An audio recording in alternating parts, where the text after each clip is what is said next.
Hey, I'm Jenny, and recently I was featured in a Jubilee video called Do All Multiracial People Think the Same? Those of us in the video, we had been talking about doing some kind of follow-up video, but then this whole quarantine thing happened. We decided, just because we couldn't get together in person in a room, we weren't gonna let that stop us. So I asked YouTube and Instagram to send in questions and prompts, and I invited the others to send in videos answering anything they felt compelled to talk about, so that's what you're watching right now. It's not as fun as us being in the room together, but hopefully it'll provide a little more insight into this topic that is just a little too nuanced to really fit into a 13-minute video. That said, I think Jubilee did an awesome job hosting the conversation. There's just more that we wanted to go into and things we wanted to address. So if you're seeing this video because you already follow me for my music or my exotic beauty or something, I will link that video in the description for full context. And if you're seeing this video because of the Jubilee video and you didn't know me before, music is mostly what you'll find on this channel. I do a lot of original music. I'm also working on an original song about being mixed race, and it actually features a few people from the Jubilee video. So if you're interested with that, stay tuned and let's get into these questions. A lot of people in the comments had opinions about the difference between race, ethnicity, nationality. Apparently we were not consistent. Some of us would say our race, some of us would say our ethnicity. Just to be clear, here's the difference. Race really has to do with physical characteristics. We have to acknowledge that race is a social construct at the end of the day, but it doesn't mean that it's not real and doesn't have real world implications. Even though people can argue that it has to do with where your ancestors are from geographically, in today's age, for the purposes of how it plays out in modern society, race has to do with your physical characteristics and what you look like. So your skin color, your eye color, your hair texture. Ethnicity is really about culture. Culture has to do with a lot of things like your language, your accent, your social customs, sometimes it's religion. And then nationality is essentially like your legal home. My nationality, for example, would be American, but somebody who immigrated here and was naturalized or whatever, their nationality would also be American. Technically, instead of saying in the video that I was half Iranian, I should have said half South Asian, because that is a race. Then Iranian is an ethnicity, and my citizenship is American, which is my nationality. My race is Asian and white. Race is a construct, but that's my answer. Nationality: American. I was born in the US, my parents were born in the US. Ethnicity: Chinese and Russian Jewish. Isn't Jewish a religion? Lots of comments saying that. Yes, it is, of course. It's also an ethnic group and a culture, and a person can be any combination of those. I am half ethnically Jewish. We got a lot of questions about more specifically how we identify and whether or not this has changed over time. So ever since I learned that I was half my mother, half my father, that's how kids work, I identified as mixed. My answer to the question of what are you hasn't really changed, but how others perceive me has definitely changed over time. When I was a kid, I looked like this. I had much tanner skin. My hair was a different texture. It was stick straight and jet black, and I had these really hideous bangs that I'll never forgive my mother for. People would tell me I must be adopted. I never really identified with either culture. There were so many things I couldn't relate to the other Asian kids about since my mom was born here. A lot of my Asian classmates had immigrant parents. My mom isn't a typical Asian mom. I had boba for the first time a few months ago. That's a sin. Yeah, just a lot of cultural differences. Are people surprised or doubtful about you being mixed? People are very, very surprised when they find out my dad is Middle Eastern. One moment I especially recall is when I was in conservatory, I had a friend named Nima who is also Middle Eastern, from the exact same place that my dad is, but both of their parents were Middle Eastern and my mom's white. So obviously we looked very, very different. There was one day when we were having agency interviews with the casting director at PCPA, and he was talking to us, and I talked a little bit about oh, my dad's Middle Eastern, and he was like, oh, like Nima's parents? And I was like, yes, my dad looks exactly like them. And he was very, very surprised, and he almost asked the rest of the class and was like, so can Ashur go for Middle Eastern roles? Because Nima is clearly counted as a person of color, but everyone wasn't sure where I fit. Personally, by the way, I do consider myself mixed race, but I do not consider myself to be a person of color. That, I believe, personally, is just based on appearance. Are you glad to be multiracial? Why or why not? Yes, I think it is a core part of my identity. It's taken me a while to get here, but yes, I'm glad to be mixed? What do you love the most about being mixed? Being mixed kind of forced me to find myself sooner than some of my peers had to, because when you're getting conflicting stereotypes thrown at you, there's no one really on TV that you can relate to or see yourself in, and there aren't really cultural parameters for the kind of person you should be. You're kind of forced to develop your own sense of self and individuality and kind of write your own story. It made me find that individuality sooner than I otherwise would have had to. How do you feel about the terms mixed, biracial, halfy? What do you prefer to be called? I know people have different reasons for not liking some of those words. I personally am fine with any of them. Just don't call me a mutt. Is it okay for people who are mixed to make jokes about one of their races? I vote yes. I make Asian jokes, I make Jewish jokes. It's a way of bonding in those communities. I wouldn't tell like a racist joke. How significantly does your culture influence your identity? It didn't really influence me a lot until I was in LA, and I was around a lot of Iranian and Middle Eastern people all the time. It also really influenced my identity when I was a little kid. We used to go to Little Tehran in LA all the time, and my grandma, I finally met her for the first time. I think I was like 6 or 7. She flew in from the Middle East to America, and she brought a lot of traditional clothing. Have you struggled with feeling accepted or finding community? My background is my dad was from El Salvador and my mom is half Japanese and half like white Jewish. I only grew up with my mom. Because of that, I wasn't speaking Spanish at home, and my mom really wanted me to get some exposure to the Latin American culture and community and the language. So she put me in a bilingual daycare program every day after school. It was a really, really tough, really alienating experience as a little femme queer boy. They would force all of us to separate by gender. They would let the girls stay at the daycare and play games, do art projects, play in the playground, and then they made all the boys go across the street into the soccer field to play soccer. I would like protest because I, first of all, wanted to stay back and make art projects and play with all the girls and do all the fun things, and I didn't want to play soccer. Second, I wasn't good at soccer, and every time I would play, all the other little boys would scream at me and would just like totally put me down because like I was contributing to their loss. I bring that up specifically because I was put into a bilingual program that was predominantly run by people who were Hispanic and Latino, and that was predominantly attended by kids who were Hispanic and Latino. So does that mean that the Hispanic and Latino community are, you know, by and large less accepting and more homophobic? No, that's not what that means. But what my experience is that like the culture that was created and enforced in this space that was a Latin American Hispanic space was very exclusionary towards me as a queer person and as someone who didn't conform to gender norms. And I was in that program for like K through 5, so that was 6 years, and it was tough. Now I'm 31, so that was a long time ago. And since then, they've actually really made huge strides, and they've really changed. So I'm super happy to hear that about that specific daycare. I also think that huge strides are being made in the Latin American community when it comes to like queer people and people who are not gender conforming being more visible. Kids growing up now, especially kids that are attending that same daycare now, are definitely in a much more inclusive space. Do you think race matters in friend groups? This is something I did want to talk about. So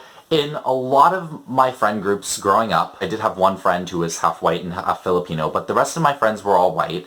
And then coming up here, all my friends have pretty much been white because I live in a very white area. And in both cases, it was really interesting because it became something really significant for my friends, especially coming up here when before people knew in high school, like, and just assumed my dad was white.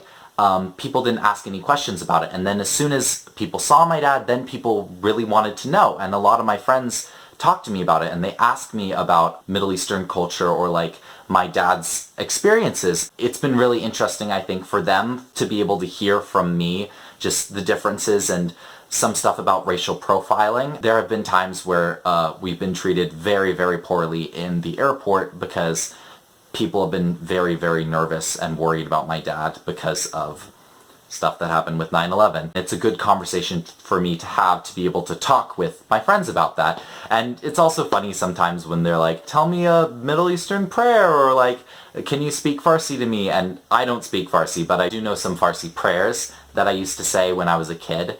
And so I'll speak a little bit of that to them, and I think they think it's really cool. I also don't make friends with anyone who is racially discriminatory. When I went to a charter school, there was a lot of people who were very, very racist against Middle Eastern people and said some really horrible things to me. And I was homeschooled, so I had never really been around people before. All the time people would be attacking my family, and obviously I didn't make friends with any of them. Have you ever felt like you didn't want to be a particular race you identify as? There was a point in my life where I did not want to be Asian. It was a lot of internalized racism. I equated all of my perceived flaws as my Asian features. I hated my dark skin. I totally thought that it made me less beautiful, that it would make it hard to find a boyfriend. I tried to like scrub it away in the bathtub. I stayed indoors because I didn't want to tan more. My hometown is predominantly white, but also predominantly blonde, especially when I was a kid. It was really common for me to be not only the only person of color in a room, but just the only brunette in a room, which does a really weird thing to a girl's self-esteem when you're constantly the different one and the media is telling you that you're different in ugly ways. If anyone tried to tell me that my hair was black, I got offended and tried to insist that it was brown because brown was somehow by proximity a bit closer to blonde. I didn't like to smile in photos because it made my eyes smaller. So then in photos I would only look like super serious, and I would focus on making my eyes as big as they can be, which made me look kind of bug-eyed, honestly. When you're a young girl, these things matter a lot.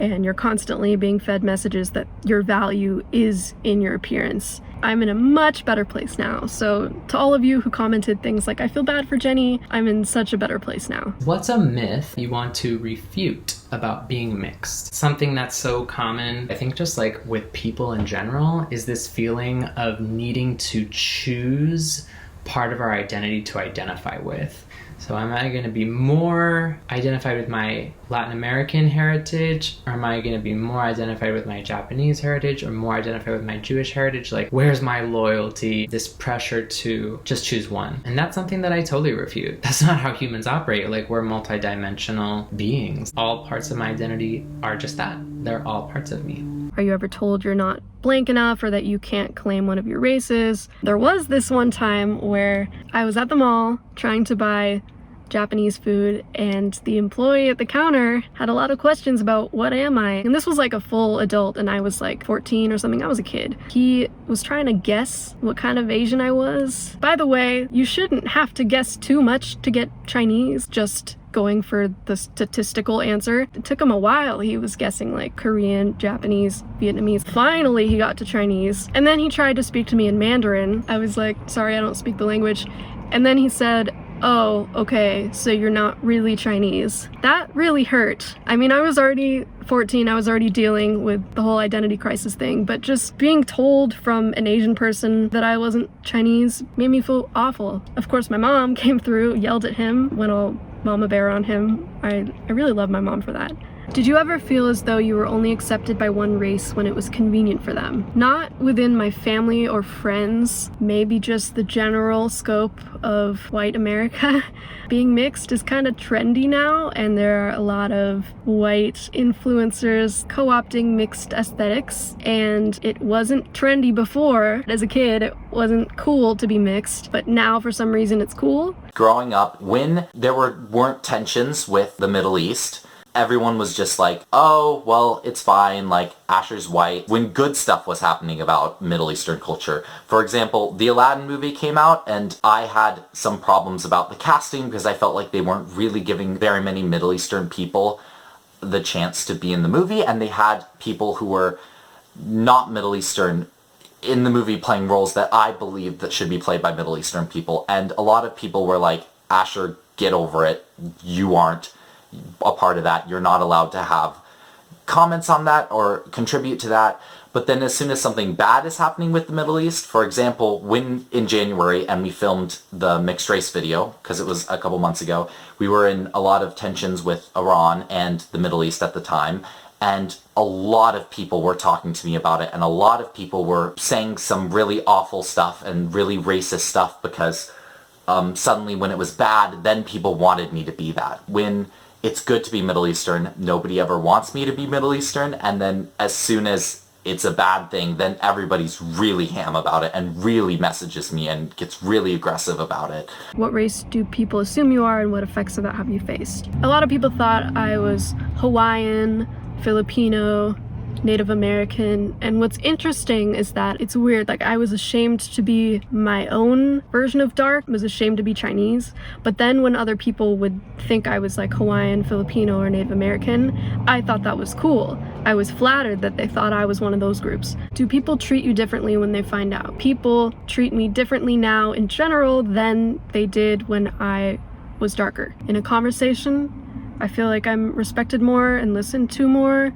or just in a room, I feel like I'm not ignored as much as I felt as a kid. What percentage does one need to be considered mixed? Does a quarter count as mixed? Monoracial people might hate this answer, but it's up to you. You're the only person who has lived with your appearance in the environment that you grew up in, with the family that you grew up with. It's your right to claim or not claim a part of your identity. Personally, I think 25% can count as mixed. Just being conscious of how people perceive you and the effect that that has. Prompt: if you belong to two races but really only pass as one, you don't count as the other. Strongly disagree. I saw a lot of people in the video comments talking about me and my other friends who are in the video saying that we couldn't say things or we couldn't do things or we shouldn't be identifying ourselves just because of how we physically look on the outside. I disagree with that. Just because someone predominantly looks one way does not mean they're not allowed to also identify as the other part of their race. America's trying to come to a point where people are celebrating races and cultures instead of shunning them. And part of the only reason that's going to be able to happen is if people are able to accept all parts of who they are. Thoughts on where are you really from as a conversation starter? It's a bad one. That's not a way to start a conversation. Why don't you try hello? I hear a lot people always ask like, what are you? What's your ethnicity? And I've gotten pretty used to just answering it. I hate when people ask me what's my nationality. Basically, that means what country are you a citizen of? That's what nationality is. So when an American person says that to me, what I hear is, oh, you must not be American. What country are you from? I also don't like it when the question of where I'm from is used as an attempt to flirt with me. If the environment is professional and we are there to make music or to do something that isn't question each other's identities, then I don't really want to talk about my race. So I don't mind the question of what I am. It all depends on the context and how people are asking. And I definitely don't mind when other mixed people ask that, because then it's bonding and not othering. Do you get messed up compliments like, yeah, but you're not really Asian, you're not like them? Yes. I've gotten that so many times. I've gotten like, I'm pretty foreign Asian. It just doesn't send a good message. You're basically telling someone that a certain part of them makes them better than the other part of them. Would I be the prettiest if I just wasn't Asian at all? And then when you hear things like, you're not really Asian. Okay, first of all, but I am though. What do you think it means to be Asian? Do you have a very specific, very narrow view of what Asians can be like, and I just don't fit that? And it's weird because it would be used against me kind of in two different ways. Like, I don't count as Asian because I'm not culturally Asian enough, so I shouldn't claim that. That's not my territory. But then also, I'm not like those other Asians because I'm white and that makes me prettier or cooler or have more of a personality, or any of the other kind of backhanded compliments I would get. When I was in charter school and people were like, oh, well, your family's not like that kind of Muslim, right? Your parents aren't like that kind of Iranian. And I'd be like, no, of course not. And my dad would be like, yeah, well, you guys are pretty much like raised to be white culturally. And I was like, oh, that's awesome. Now it kind of makes me a little sad. I feel like that's something that I could have embraced a little bit more. And a lot of people in the Jubilee comments were like, wow, he really wants to embrace that ethnicity. And I was like, yeah, because it's something that wasn't important to me and should have been, and I ignored because other people made me feel bad about it. This is like a little bit personal, but when it comes to gay men, like there's a lot of problematic behavior in the dating scene before I meet them, when I'm still chatting, or like upon a first date. If it ever comes up that I'm like part Japanese, every once in a while there will be someone who will be like, oh, well, I hope you're not Asian down there. And that's like an instant goodbye for me. That's like an instant like, oh cool, well you'll never find out.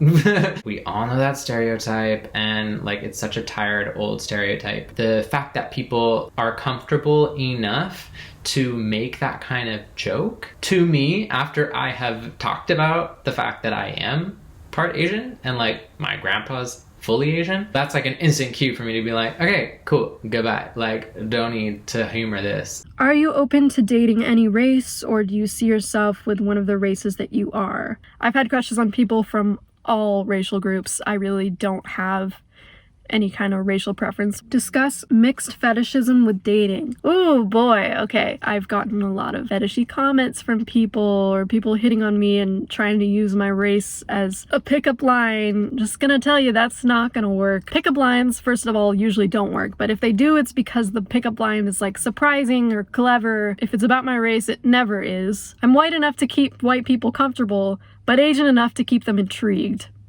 Prompt. People are offended if I date or marry outside my race. Slightly agree. Every relationship I've had has been interracial. People actually in my life and around me have been totally supportive, but people on the internet have lots of opinions about who half Asian, half white girls should date. Just because the person I'm currently dating happens to be white doesn't mean I'm betraying my Asian side or choosing my white side, or that I'm worshiping white guys. Have you ever been called adopted? How did that make you feel? I have a funny story about this. When I was little, I had blonde hair and blue eyes because my mom has blonde hair and blue eyes, and my dad does not. He looks Middle Eastern. There was a bunch of times when my dad would be shopping and people would think I was adopted. But one time we were at this water park and I was still young, a little blondie boy. This other Middle Eastern woman came up to my dad and was like, oh my gosh, I could tell your son was Middle Eastern. My dad was like, yeah, I felt really good about that because I really wanted us to look alike, and I think I look a lot like both my parents. That's something he always likes to talk about. Were you interested in learning traditions/languages from your parents? Would you like to return to your country/places of origin long term? I am very interested in learning Farsi still. I'm hopefully gonna start diving into Rosetta Stone with it. I also would like to go back to Iran at some point, and I don't know if this will ever happen, but when I was a little bit younger, I used to talk to my dad about the pilgrimage to Mecca and stuff that Muslims do, and maybe doing that, even though I don't consider myself Muslim. My family is Muslim, and I have celebrated a lot of Muslim holidays in the past, so that would be something that would be very special for me. Do you think some traditions will be lost if you don't know much about one side? What I think about is, like, when I have a kid, would I still want my family to celebrate Middle Eastern holidays? Because I, of course, am going to celebrate Middle Eastern holidays. I'm always going to celebrate Nowruz. I'm always going to celebrate Charshanbe Sudi and Eid al-Fitr. But how do I continue passing on the traditions to my kids, and how would they feel, especially if they're only 25% Middle Eastern? And I honestly am not sure. I do think a lot of traditions can be lost if you don't know stuff about your culture, and that's something that I pride myself on knowing at least a decent amount about my culture. I'm continuously trying to learn about it, but I do know enough that, like, I can celebrate these holidays by myself. I know how to do stuff. I know how to grow my own sabzi. Like, that makes me feel a little more happy and at home inside. We got a lot of questions about what we put on forms. If I can check multiple, I'll put Asian and white. If I can't select two and there's no other option, I just won't do the form. When I fill out the census, we mark white and we mark South Asian. When I can only put one, it sort of depends. Sometimes I put white, sometimes I put South Asian. I don't really feel uncomfortable about doing that. It depends on the situation and what's going to serve you. I don't really feel like I've been put in a place of that much privilege that I'm abusing any sort of power. Do we have good mixed representation in the media? Was representation important to you growing up? Representation is extremely important to me, especially seeing that there's not very many examples of Middle Eastern people and Arab people in culture. For example, something that like was really important to me as a kid was the Aladdin movie was super duper important to me. Getting to watch a movie that had Middle Eastern people in it, it was really, really important to me to get to see that representation, and that made me so happy. And even nowadays, like, I get so excited whenever I see Nasim Pedrad on my screen. I get so excited. I love her so much, and getting to see that Middle Eastern representation really matters a lot to me. It did break my heart when her character in New Girl, they decided to make her Italian for some reason, even though to me Nasim Pedrad looks obviously Middle Eastern. They decided to make her family Italian instead of just letting the actress embrace her actual heritage and making her Middle Eastern. I don't think we have good mixed representation in the media. I don't think we have good representation of people of color. There's so many times when mixed race people are the acceptable versions of ethnic groups in Hollywood. And there's a lot that's wrong with that. I don't think people of color should have to just accept representation, always meaning someone who's like them but whiter. And I also don't feel represented when they do that. I would feel represented if they had like mixed characters where their mixed identity was a part of their character arc. How do we go about fixing whitewashing in the media but still represent mixed people? I just think we need more characters of color in general, and not only more, but with more depth and more diversity in the types of characters, not just visual diversity. How I think to do this is to write specifically roles for mixed race people and specifically roles for people of color. Nobody should be taking jobs from one another. I don't want to take a spot from someone who's fully Middle Eastern. I'm sure a lot of my fellow mixed race people feel the same. There are enough spots at the table for everyone to eat. We just have to write them and put them in more. How many multiracial people did you know growing up, and how do the people you surround yourself with influence your view of culture and race? I was definitely growing up around multiracial people because my family was multiracial, which I'm so thankful for. So my grandpa is Japanese American and my grandmother was white Jewish. So all of their kids, my aunts and my uncle and my mom, are all multiracial. That was really special to grow up in a family where like that's just who we were, and so it was like totally normal for me. Another thing that really influenced me was the fact that my mom, her work specializes in anti-racism and deconstructing the effects of white supremacy in the workplace, so like diversity training and creating a more safe and inclusive space for people of color. So for me to grow up around that, I got much more of an understanding and much more of an exposure to that kind of dialogue. But it wasn't really until I was in college and after college when I got more friends of color, and when I started really like understanding for myself what the difference is between like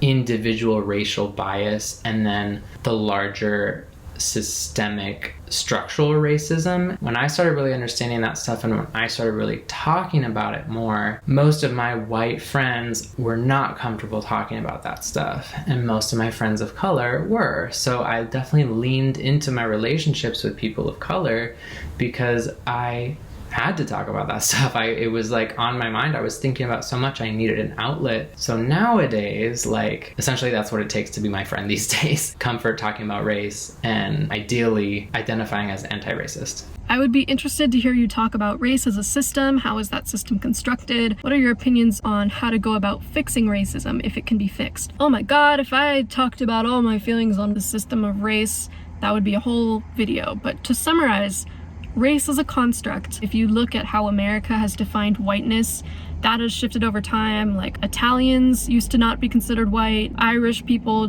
Jewish people are now considered white and they previously weren't. An American's definition of white may differ from someone else's definition in another country. But that doesn't mean that you should go around saying things like, I don't see color and we're all one race, the human race, because that invalidates the diverse experiences of everyone who experiences things a certain way because of how they're perceived. In terms of fixing racism, this might sound cynical, I really don't think racism will ever go away. As I said, if not racism, it's colorism. There will always be something. I think humans have a natural tendency to want to categorize things. I got messages from people from countries that are already mixed, like Brazil, Mexico, and they were saying, even though they're largely mixed, they still have colorism. Lighter people are more privileged and darker people are less privileged, and that's exactly what I would expect based on patterns that I've seen. Is it acceptable to participate in both cultures? What is the line between celebrating your own culture and appropriating it? It's important to think about how you're embracing a culture. When I was growing up, celebrities who would become Muslim and celebrate Muslim holidays, they always made me happy. Even if I knew they were appropriating it, it made me feel awesome that someone was embracing something rather than just hating on it, because Middle Eastern culture has never been very popular in America. My personal opinion is that it is acceptable to participate in both cultures. That's my family. That's how they were raised. That's how I was raised. And it's not anyone's business to tell me that I'm appropriating my own culture. What are your experiences with racism, colorism, prejudice? Have you felt more or less discrimination as a mixed person? I think I've experienced more discrimination than my white friends and less discrimination than my darker friends of color. I think I've experienced more discrimination when I was younger and was darker. Most of the racism or colorism or prejudice that I've experienced has been like remarks that people make, microaggressions, just a general feeling that I'm not welcome or respected in a certain place, or that people think certain things about me or have preconceived opinions based on what they think I am. Is there anything you're seeing a lot in the comments that you want to address or dispute? To all the Iranian and Middle Eastern people who are sliding into my DMs and commenting and are really, really aggressive and angry about the fact that I am considering my dad's family not white, I don't know what you gain. First of all, my family is South Asian, they're Arab, like, they're not white. I don't think Iranian people are ever considered white by society in America. I know that a lot of Iranian and Middle Eastern people want to side themselves with the main power group, which in America is white people, but I don't understand why would you do that and erase all the discrimination you faced. People seem to not know where Iran is. Iran is sandwiched between Iraq and Afghanistan. It's not in Europe. I also just want to bring up that, like, if Iranians were actually considered white, my family wouldn't have gone through a lot of the same experiences that they have. My parents faced a lot of discrimination being a mixed race couple. My great-grandma was extremely upset about my mom marrying my dad. My mom's friends did not consider my dad to be a white person. My mom was the only white girl in her Farsi class, and they considered her to be the only white girl. I don't know why, after 9/11 and after all the experiences that Middle Eastern people have gone through, why they would want to be considered just white. I don't personally consider my family white, and a lot of people slid into my DMs and were like, well, your family's just white. So I sent them photos, and they were like, well, your family may be, like, not look white, but they're still white.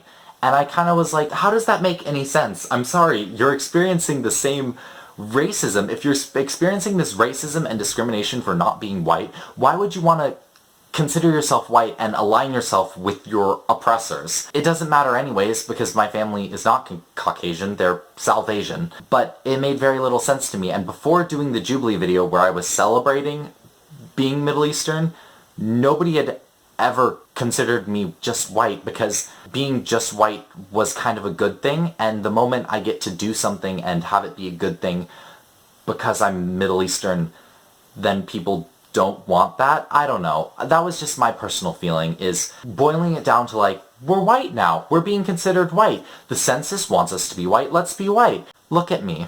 Like, I look as white as can be, and yet, because of my last name and things, I still get racially profiled. I still get checked so much more than other people at the airport.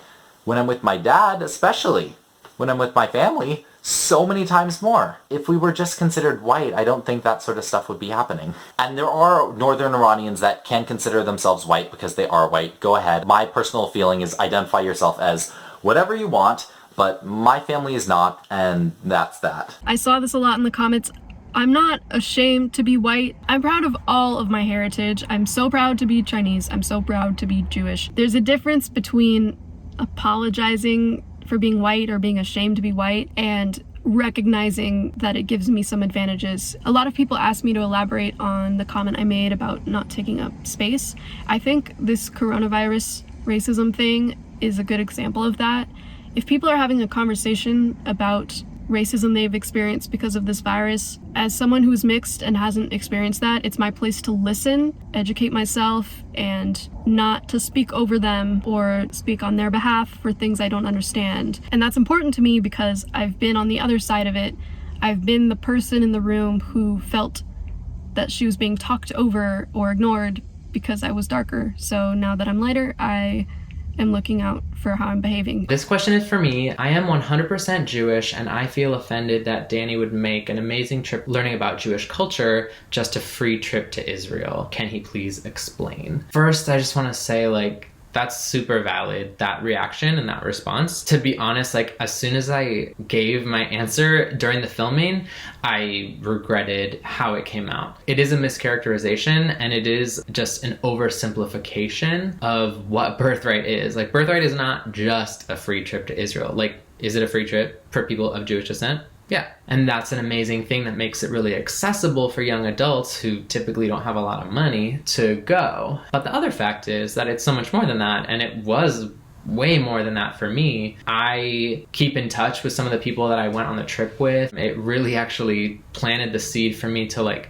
want to live abroad and, like, learn more about what it's like to live outside of the United States. The other thing that I really loved about it too was that it was an LGBT Birthright trip. So I got to go, like, not only with people who were of Jewish descent, and some were practicing, some were non-practicing, but I got to go with other people who were queer, who were lesbian, gay, transgender, bisexual, and otherwise. So that was, like, super, super special. And we got, like, a really unique view of Israel through the eyes of someone who falls into the queer spectrum. And then the other thing to just, like, keep in mind, for anyone who's done Birthright, they know this, like, you have to actually go through an interview process. They're anticipating that you're going to be very honest in your interview, and I totally was. I said, I'm not practicing. I don't really have interest in becoming a practicing Jew, but I do have interest in learning more about where part of my culture comes from, more about my heritage, and more about the history of the country, and just being able to, like, see it firsthand and experience it with other LGBT people. And that's, like, a lot of what I said in my interview, and, you know, I was accepted. That's, like, a little bit more of the background on my experience with Birthright. I just do want to, like, take this opportunity to say, like, I'm actually very regretful for how it came out in the interview, and I am sorry for anybody who took that in a way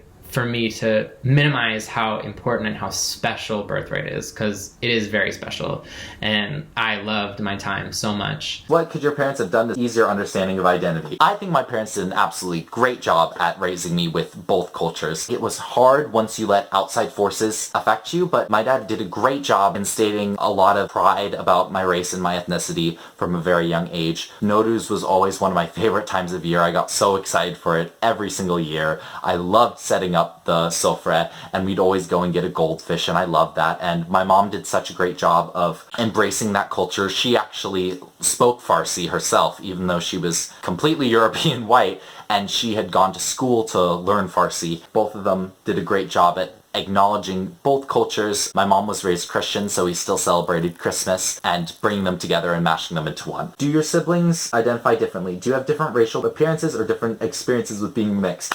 I can talk about this. So I have 3 little siblings, and all of us have varying degrees of Middle Eastern features. My little brother and my little sister, in my opinion, have more Middle Eastern features than me, and then one of my little brothers has the most amount of white features and has the least amount of Middle Eastern features, and all of us have had very, very different experiences. I also do want to say, though, that all of us are the same degree of mixed. Like, we're all mixed race if we want to identify as mixed race, and just because Aiden looks more white than Elias doesn't mean that either of them can't identify as a mixed race individual. Fun anecdote about the intersection of cultures. I do have one. We found in our pantry a bottle of soy sauce that was created by a Chinese lady and a Jewish man. Perfect representation for my family. Like, I've never felt so represented. Other kids had Britney Spears. I had a bottle of soy sauce. So yeah, those are all the questions. I hope you enjoyed. I hope I gave some good responses. And if you disagree with me on anything, or I just didn't cover some things, please feel free to leave a comment, and I would love to keep talking about this. So thank you so much for watching. Thank you to everyone who submitted questions, and of course, those of you from the Jubilee video who had the time to throw in some responses. Stay inside, stay safe, stay healthy.